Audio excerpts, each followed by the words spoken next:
Vamos a hablar de trauma acústico, que en realidad, correctamente menciona su nombre, sería lesión inducida por exposición a ruidos, habitualmente en forma prolongada. El trauma acústico tiene tres grandes actores. Uno es el huésped, el otro es el ruido y finalmente el tiempo. El huésped es fundamental. No todos tenemos la misma sensibilidad para una misma noxa, razón por la cual, si comparamos con otras enfermedades como el cáncer de pulmón, sabemos que la nicotina es potencialmente generadora de cáncer de pulmón, pero no todos los fumadores, gracias a Dios, terminan con un cáncer de pulmón, razón por la cual el huésped es muy importante. Esto depende también de cuestiones metabólicas del huésped, generales de salud y fundamentalmente genéticas. El ruido es, como en el mismo ejemplo del cigarrillo y el cáncer de pulmón, el ruido es el causante principal del traumatismo acústico. Ahora hay diferentes tipos de ruidos, principalmente continuos y discontinuos, y diferentes intensidades de los mismos. Ya veremos cuáles son los que pueden producir daño irreversible en las células ciliadas de nuestra cóclea. Y finalmente, el tiempo de exposición es clave. Volviendo siempre al mismo ejemplo, no es lo mismo fumar una semana, un mes, que fumar años o toda la vida. Aquí el tiempo es clave. No es lo mismo estar un minuto a 100 decibeles que estar 8 horas, que estar una vida entera trabajando en lugares con ruido intenso. Razón por la cual todos estos factores hay que tenerlos muy en cuenta. Con respecto al huésped, como les había mencionado, las personas que tienen trastornos metabólicos, principalmente dislipidemias, o sea, trastornos con su colesterol, sus triglicéridos, tienen mayor facilidad o susceptibilidad de enfermarse frente a la exposición a ruidos intensos, porque ya tienen un factor que los condiciona a la pérdida auditiva, que son estas dislipidemias. Si tienen trastornos vasculares, como es la diabetes, o sea, el nivel de azúcar o glucemia alto en sangre, también tienen un problema de arterias en general, de irrigación en general, y son más susceptibles. Y finalmente los trastornos genéticos, que tienen que ver, ya lo vimos algo en ototóxicos, con las alteraciones de las mitocondrias en nuestras células ciliadas, que producirían la liberación de radicales libres, y los radicales libres terminarían en unas medidas apoptóticas para las células ciliadas, es decir, con la mortalidad de las mismas. Con respecto a los ruidos, mencionamos continuos y discontinuos. Los continuos, ya saben, es, por ejemplo, cuando alguien trabaja en una fábrica y está a las 8 horas de trabajo a un nivel sonoro de exposición permanente con decibeles muy alto, mientras que los discontinuos puede ser la explosión de un arma de fuego, de un fuego artificial, o la explosión accidental de otro tipo, que hace que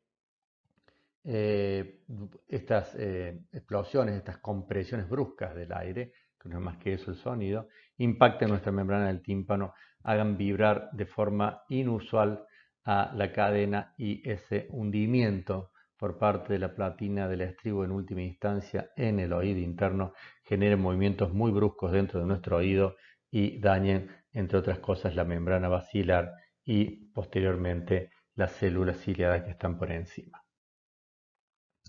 La Organización Mundial de la Salud habla de que son necesarios 90 decibeles durante más de 8 horas para dañar células ciliadas externas. Esto es un parámetro internacional que algunas investigaciones actuales han puesto no en duda, sino en la precisión de la misma, porque en realidad hablan de que a partir de los 85 algunos y otros 87 decibeles empieza el daño durante más de 8 horas, pero lo importante es, como concepto general, que tengamos que 90 decibeles a 8 horas es suficiente para dañar algunas células. Esto no quiere decir que si uno estuvo un día de su vida en un lugar ruidoso durante más de 8 horas a más de 90 decibeles, ya tiene una lesión que se va a presentar en el audiograma. No, pero seguramente algunas células ciliadas se dañaron, y esto es muy fácil, pero muy fácil de corroborar cuando alguno de nosotros va a un boliche y esté expuesto a música, no durante 8 horas, sino a música durante 2 o 3 horas a más de 100 o 110 decibeles, que salimos con un zumbido, con un acúfeno. Eso habla de la muerte de algunas células ciliadas externas. Y aquí lo vamos a ver, ¿por qué? Porque la OMS dice que se necesitan 90 decibeles 8 horas. Si vamos a ser precisos, acá están puestos los números como les dije en las nuevas investigaciones. Con 85 decibeles necesitamos 8 horas para dañar células ciliadas. Mientras que si subimos 3 decibeles a 88, vamos a ver que con 4 horas, la mitad del tiempo de exposición es suficiente para dañar alguna célula. Si subimos 3 más, 91, vamos a ver que necesitamos solo 2 horas. A 94 vamos a necesitar solamente 60 minutos. A 97 decibeles, con media hora de exposición, es suficiente para dañar una célula. Y esto sí ya habla de, por ejemplo, ir a un boliche, o trabajar en una carpintería, o trabajar en un taller de chapa y pintura donde hay mucho ruido por encima de este nivel y 30 minutos parece nada, o un músico que está digamos, practicando todos los días, o nosotros si vamos a un recital y estamos a menos de 1 metro de la salida de uno de estos parlantes gigantes que existen, con 30 minutos nos basta para que ya tengamos algún síntoma de lesión de célula ciliada. Pero cuando el sonido llega a 100 decibeles, bastan 15 minutos para dañar. Si seguimos de 3 en 3 decibeles, como hemos hecho esta escala hasta el momento, a 103 decibeles 7 minutos y medio, 106 decibeles con casi menos de 2 minutos es necesario para dañar una célula. Esto quiere decir que a 110 decibeles, con pocos segundos de exposición, estamos con daño auditivo irreversible. Esta es una microfotografía, hermosa por cierto, de lo que es el órgano de Corti, donde ustedes ven claramente IHC, dice, es una fila de células ciliadas internas, mientras que ven del otro lado del túnel de Corti 3 filas de células ciliadas externas, numeradas de 1 a 3. Ven cómo salen los axones, ven cómo está el túnel de Corti con las letras TC y dónde se origina el nervio auditivo. Todo esto está sobre la membrana basilar que está en las letras BM y es una maravilla que tengamos esto dentro de nuestros oídos que nos permita percibir, mejor dicho, todos los ruidos que nos rodean.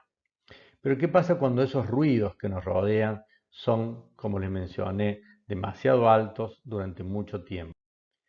Esta imagen de los penachos, de los cilias, de las células ciliadas externas se convierte en esto, en un bombardeo donde ustedes pueden ver en la foto de arriba que las células ciliadas internas, la fila más alta, está totalmente indemne o casi totalmente indemne, mientras que en un animal que ha sido sometido a un bombardeo sonoro, las células ciliadas externas, que son las 3 filas que están por debajo, están totalmente rotas su penacho de células, de cilias, de células ciliadas externas. Esto es lo que hace el ruido fuerte sobre el oído. Barre, cega, corta absolutamente y lesiona irreversiblemente los cilios, como están viendo en la foto de abajo, donde claramente ven cómo se pierde la motilidad celular y se muere la célula ciliada externa. La fisiopatogenia todavía es discutible, pero hay un daño mecánico directo que se los mencioné, entra mucha presión sonora, el estribo impacta demasiado dentro del oído interno y esa onda sonora se traduce en una, yo siempre le digo, como un tsunami, una ola gigantesca de endolinfa y de perilinfa que va a impactar en la zona más sensible de la membrana basilar que está alrededor de los 4 kHz. Eso es porque a ese nivel, es el segundo punto, hay mayor fragilidad en la membrana basilar. El tercero es una hipoxia relativa. Cuando hay ruido muy fuerte, lo que se genera es una gran vasoconstricción por liberación de adrenalina, entonces los vasos se cierran y se generan espasmos y o microtrombosis que van a tapar las arteriolas tan pequeñas que tiene el oído, dejando sin oxígeno al oído interno. Así es que el paciente viene con su problema y nosotros tenemos que proponerle una batería de estudios para hacer el diagnóstico, donde están la audiometría tonal clásica, las pruebas supraliminares, la logoaudiometría acá es fundamental para ver si distorsiona o no distorsiona y cómo entiende el paciente, los potenciales evocados auditivos para certificar que son daños en las cerebrosidades externas, al igual que las autoemisiones acústicas con el mismo fin. Es importante la estadificación clínica audiométrica, o sea, cuál es la clínica que tiene el paciente y qué veo yo en la audiometría. La primera clínica del trauma acústico es el acúfeno, no es la pérdida auditiva. Esto es un error habitual de interpretación. El grado 1 es solamente una caída en escotoma en el 4 kHz, porque es la zona más sensible de la membrana basilar, y el paciente lo único que presenta es acúfeno. Es de vuelta cuando ustedes van a un boliche y después de estar 2 horas adentro salen con un pitido en sus oídos realmente muy molesto. El grado 2 es cuando la caída esta empieza a partir de 2 kHz, ya lo veremos en detalle, se profundiza en 4 y ahí ya sí hay mala discriminación. Zumbidos más mala discriminación. Mientras que el grado 3 es una curva típica en cascada, o sea, empieza a caer desde los 1000 Hz en adelante, siempre va cayendo más en la zona de los agudos y el paciente, además del acúfeno, la mala discriminación, ya presenta hipoacusia. Aquí lo podemos ver en un audiograma con la zona de la palabra, el famoso speech banana, y van a ver que en un grado 1 es un escotoma en el 4 kHz. Fíjese que todos los sonidos de nuestra vida están por debajo, o sea, absolutamente escuchamos todo, pero ese daño en 4 kHz genera un acúfeno agudo insoportable. En un grado 2 empieza a caer un poco marcadamente a partir de los 2 kHz, se profundiza más en 4 y se estabiliza en 8, razón por la cual ya hay algunas consonantes, hay algunos sonidos y la voz cuchicheada, como ustedes están viendo, que se empieza a perder.